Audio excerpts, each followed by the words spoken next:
Welcome to the latest edition of Cardiovascular Updates, covering breakthroughs in the past 2 weeks, brought to you by Lucid Quest.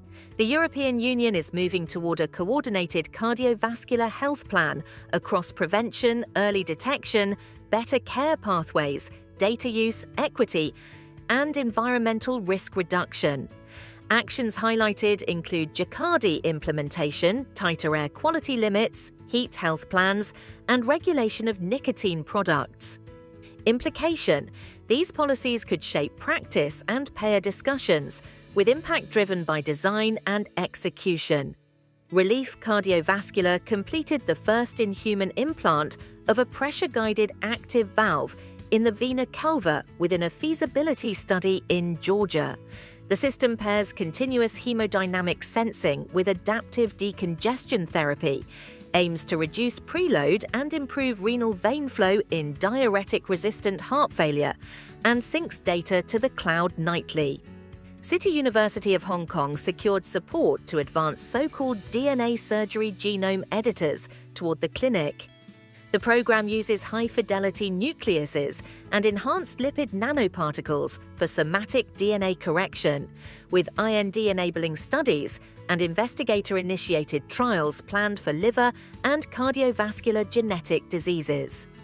In the Seoul Cardiovascular Outcomes Trial subanalysis, among 9,650 adults with type 2 diabetes and cardiovascular disease or chronic kidney disease, oral semaglutide reduced major adverse cardiovascular events with a similar directional effect, whether or not patients had peripheral artery disease, with the greatest effect in non-PAD.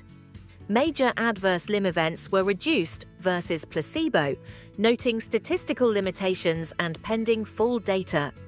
Taho Pharmaceuticals filed a US FDA new drug application for TAH3311, an apixaban oral dissolving film built on its TDS platform.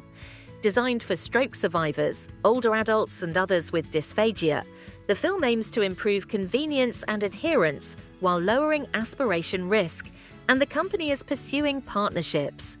In primary prevention, Amgen reported that evolocumab, added to standard lipid-lowering therapy, significantly reduced major adverse cardiovascular events versus standard therapy alone in the 12,000-plus patient VESALIUS-CV trial. Participants were high risk without prior myocardial infarction or stroke. Median follow-up was about 4.5 years. Dual primary endpoints were met, no new safety signals were observed, and full results are planned for AHA in November. The FDA cleared first-in-human testing of UCLA's ENPP, one targeting monoclonal antibody, ADNP1, to enhance tissue repair after injury. The academic program, supported by public funding, reported preclinical efficacy in mice and non-human primates, and seeks to modulate energy pathways to aid regeneration in the heart and other organs. AstraZeneca announced that Baxdrostat met the primary endpoint in the Bax24 Phase 3 trial in resistant hypertension.